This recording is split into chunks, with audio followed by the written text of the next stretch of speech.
Oke, baik, sebelumnya Assalamualaikum warahmatullahi wabarakatuh. Nah, jadi di sini saya akan menjelaskan tentang orientalisme dan penulisan sejarah Islam oleh Barat. Sebelum masuk ke inti apa yang dijelaskan oleh dunia Barat, kita pahami dulu apa sih orientalisme itu. Nah, jadi orientalisme itu merupakan sebuah kajian yang dilakukan oleh dunia Barat terhadap dunia Timur. Nah, agar lebih mudah dipahami, saya akan memberikan contoh apa arti orientalisme ini.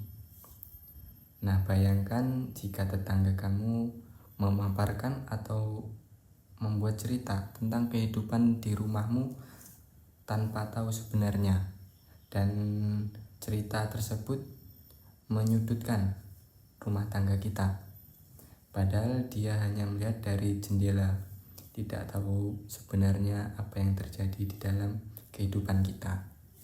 Nah, begitulah singkat pembahasan dari orientalis.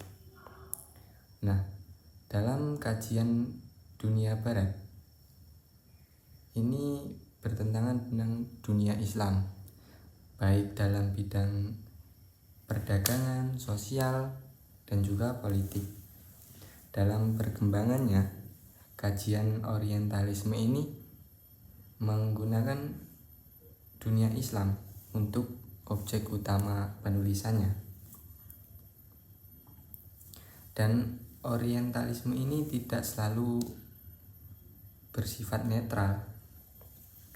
Dalam banyak kasus, kajian ini dipengaruhi oleh kepentingan tertentu, terutama pada masa kolonialisme.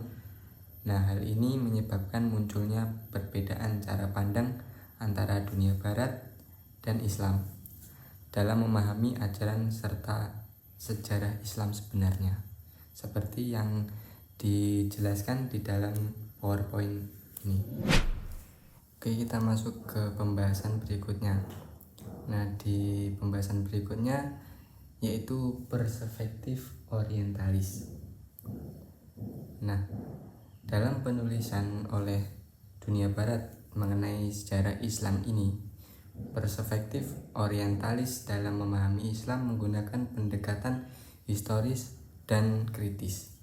Mereka cenderung melihat ajaran Islam sebagai hasil perkembangan sejarah yang dipengaruhi oleh kondisi sosial dan politik masyarakat pada masa tertentu. Pendekatan ini menekankan analisis rasional terhadap sumber ajaran Islam. Tokoh seperti Ignaz Goldziher dan Joseph Sachs berperan besar dalam mengembangkan pandangan ini. Mereka berpendapat bahwa sumber ajaran Islam tidak dapat langsung diterima sebagai wahyu, tetapi harus diuji melalui pendekatan ilmiah yang kritis. Jadi, penulisan ini menggunakan metode historis atau sejarahnya dan juga kritis, berpikir secara logis. Nah, jadi penulisan ini menggunakan metode tersebut untuk lebih memberi keterangan yang logis dan juga secara kritis mengenai sejarah Islam.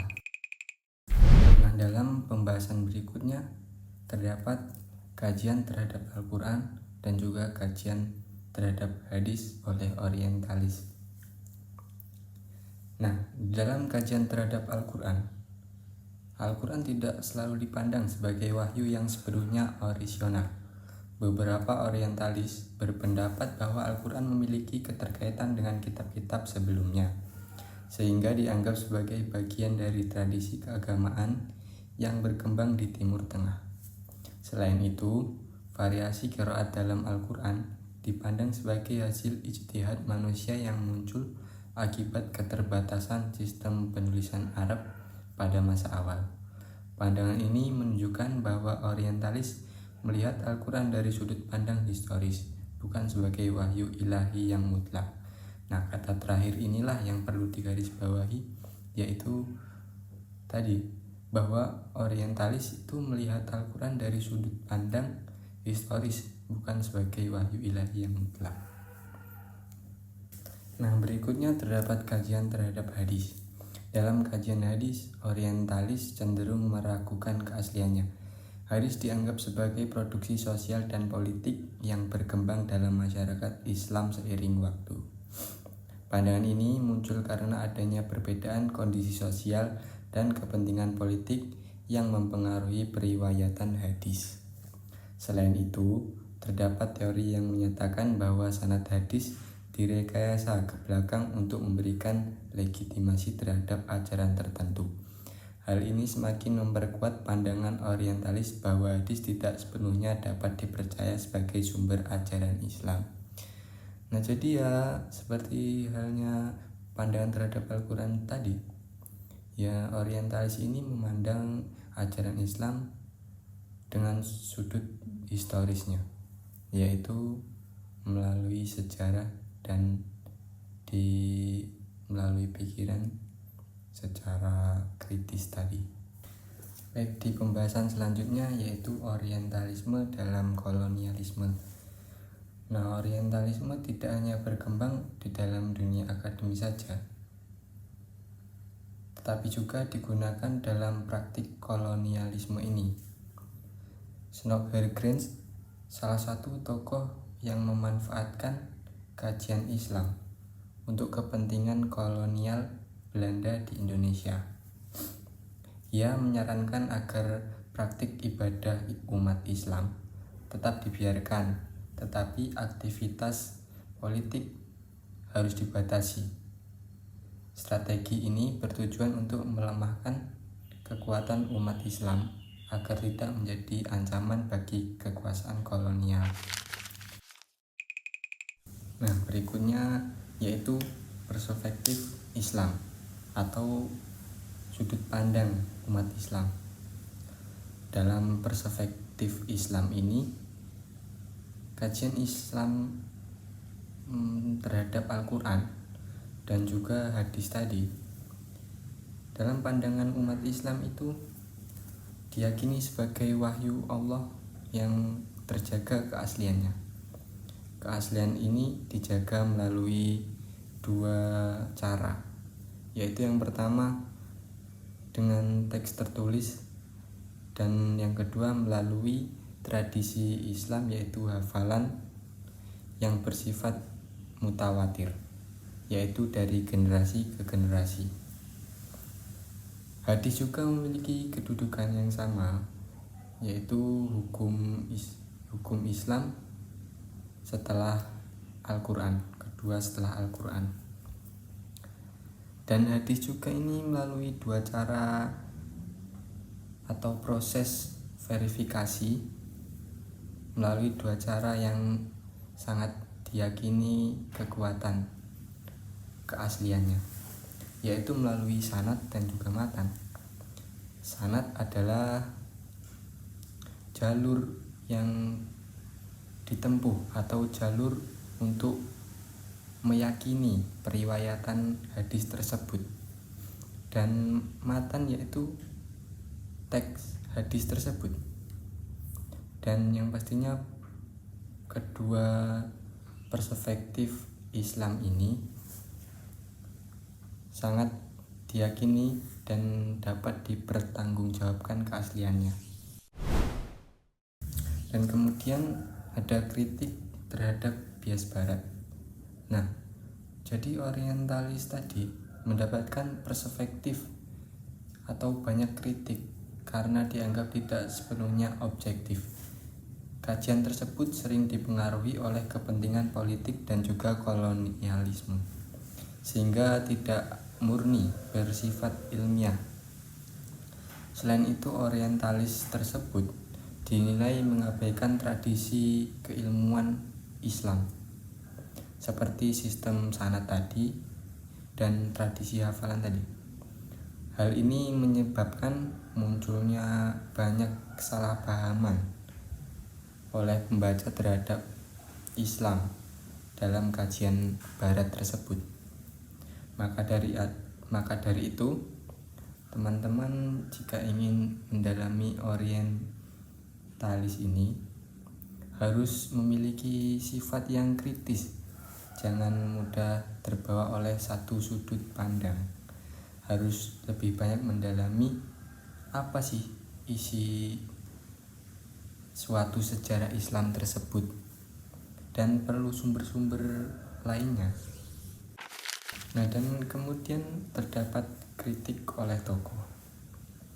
Nah, di dalam kritik oleh tokoh ini ada Edward Said, merupakan salah satu tokoh yang mengkritik terhadap orientalisme ini tadi. Ia menyatakan bahwa orientalisme bukan hanya kajian ilmiah, tetapi juga merupakan alat dominasi barat terhadap timur. Nah, menurutnya orientalisme membentuk cara pandang yang bias terhadap dunia timur, termasuk dunia Islam ini. Oleh karena itu, penting untuk memahami orientalisme secara kritis agar tidak terjebak dalam pandangan yang tidak objektif. Nah, seperti yang saya katakan tadi, bahwa memahami orientalisme ini atau kajian sejarah Islam yang dibuat oleh dunia barat ini perlu bersifat kritis dan memperdalam, seperti yang saya jelaskan sebelumnya tadi. Nah, kemudian dalam penulisan atau kajian ini, bahkan semua kajian itu pasti semua memiliki dampak baik maupun buruk. Jadi orientalisme ini menimbulkan perdebatan antara barat dan Islam dalam memahami ajaran dan sejarah Islam. Nah, yang saya jelaskan baru saja ini termasuk dampak buruknya. Ya, terjadi perdebatan antara barat dan Islam karena memiliki pandangan yang berbeda terhadap dunia keislaman. Nah, namun di sisi lain orientalisme juga mendorong berkembangnya kajian Islam yang lebih kritis. Hal ini membuat umat Islam semakin memperkuat keilmuan mereka dalam mempertahankan keaslian ajaran Islam. Nah, jadi sisi positif dari orientalisme ini yaitu bisa membuat umat Islam mempertahankan keaslian ajaran Islam ini. Dan mereka tidak gampang terpengaruh oleh pandangan-pandangan luar. Ya, mereka harus lebih kritis dalam memperdalam kajian Islam ini. Nah, jadi dari banyaknya penjelasan sebelumnya tadi, dapat kita simpulkan bahwa orientalisme ini memiliki dua sisi, yaitu sebagai kajian ilmiah dan juga sebagai bias barat. Perspektif orientalis yang kritis atau yang disebut pendalaman secara logis seringkali tidak sejalan dengan perspektif ajaran Islam yang berbasis wahyu. Oleh karena itu, diperlukan sikap kritis dalam memahami kedua pandangan tersebut.